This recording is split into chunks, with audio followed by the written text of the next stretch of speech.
Okay, in this lesson, we're going to look at how to play blues licks over a syncopated bass line.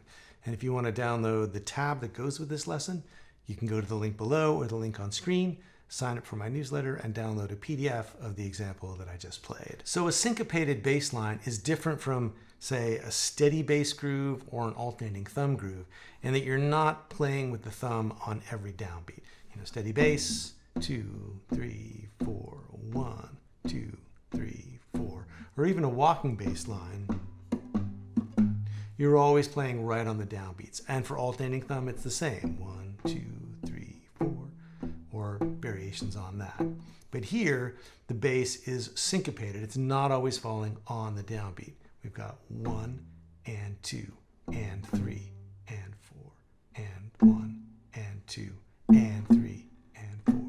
So we've got these notes that fall on the and because of the way the bass line is constructed, there's emphasis on the and or the offbeat in each measure at least once, and that's really what syncopated means, is putting the weight or the emphasis on an offbeat. So 1 and 2 and 3 and 4 and 1 and 3 and 4. So the first step is to work out that bass line, which you're playing with your thumb. So you're going from the root to the flat third of E, and then you're going to the root of A, and then you're walking up to the 5 of E, B. And you can think of this as just a blues riff built out of just an E blues scale, or you could hear it as the roots of chords, like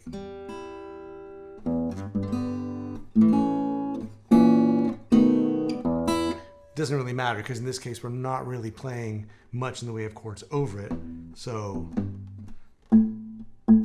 whichever way you think of it, it's just this bluesy bass riff.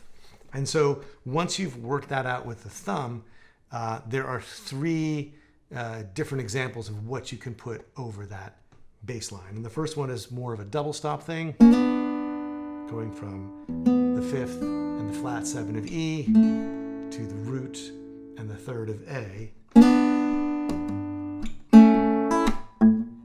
And there's some syncopation in those double stops, which are kind of acting as, you know, fragments of the chord that you're on.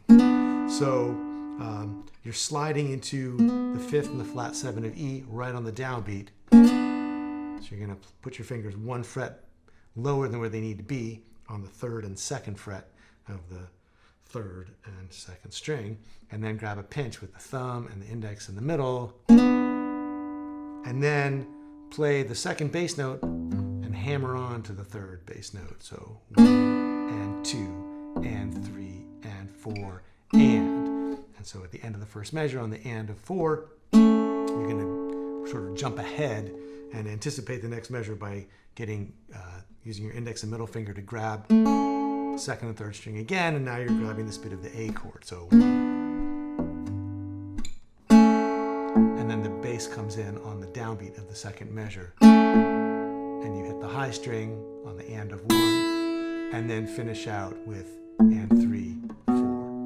And you can hammer on from open to the 1st fret, and then grab 2nd fret as a separate bass note. So.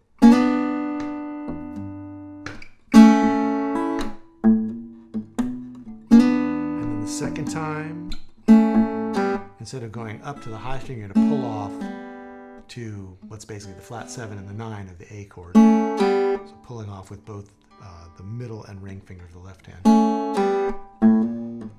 So the whole thing of that whole section in slow motion.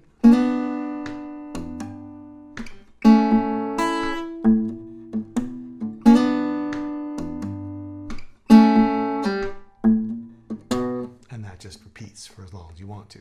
Next, we're going to turn those double stops into more of a single note blues lick.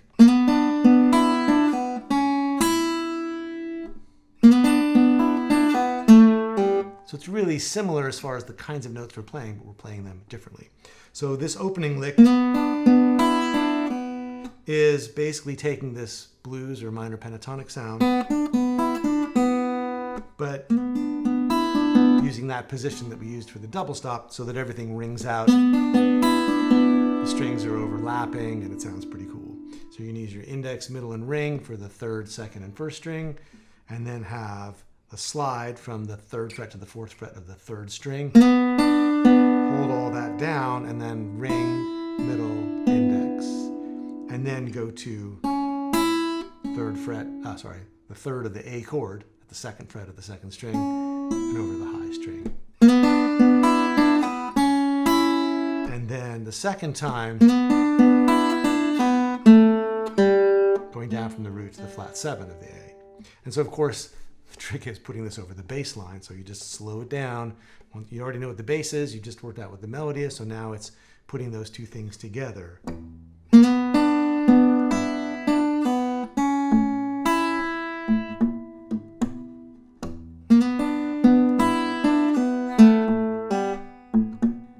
So if you break it down step by step, you've got the bass, the slide and pick, and then here you're going to have to pick the 3rd string and the open string. And here we're not going to hammer on. We're going to do a pinch and then grab the bass note at the 3rd fret and then open high string.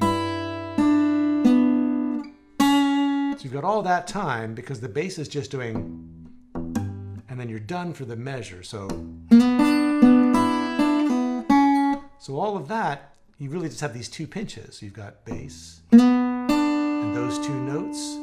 So that's not too bad. And then this pinch, that's the hardest part of the measure, making that transition. Pull off and go to the C sharp to anticipate the next measure. And then you're into the A chord. And so it's 1 and 2 and 3, 4. So again, the A measure, there's not that much going on because you've already arrived. And so it's just bass on the 1 and open high string on the and then finish out with the bass. So it's kind of this illusion where it sounds like more is going on than it really is. The trickiest part is, I guess, also doing that pull off. You're going to do a pull off to the downbeat of 4, and then here's your and of 4.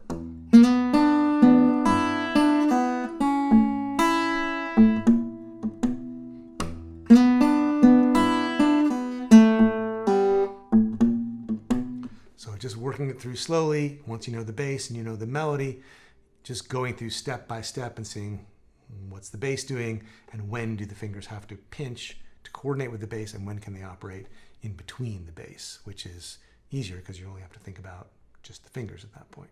Finally, we've got something a little more elaborate for the 3rd variation.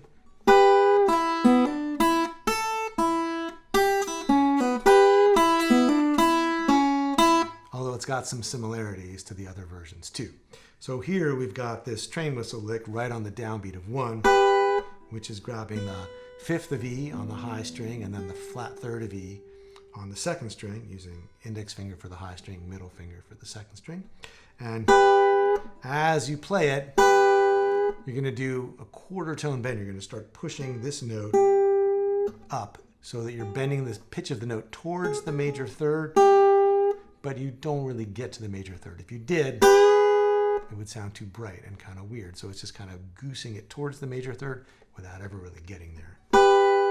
But if that's tricky, and you've got other things to think about right now, you don't have to do the bend. You can just practice getting that double stop into position because it's a pretty quick jump. So, to get to this position from where you've just been when you start this lick. So you can do it with or without the bend.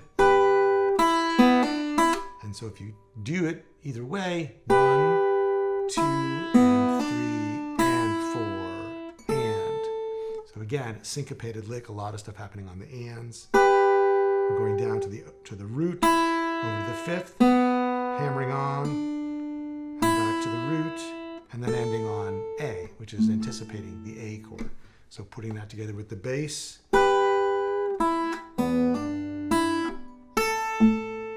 So now we're going to go back to hammering on the bass because we can hammer on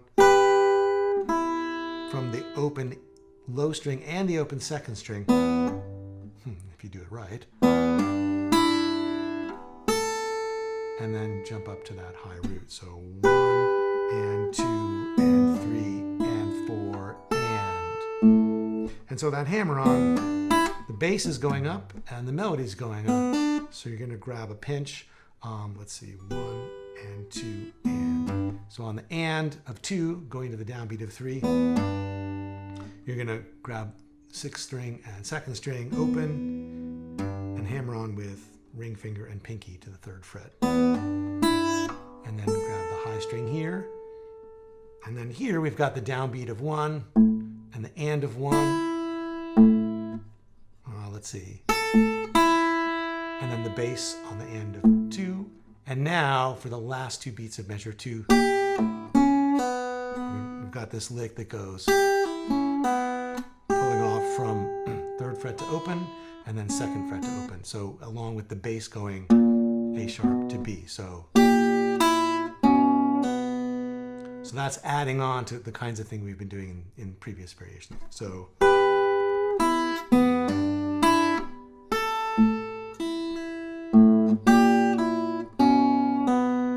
the second time, we're actually going just to C sharp and then over the high string and then finishing out with the bass. So that whole phrase sounds like this.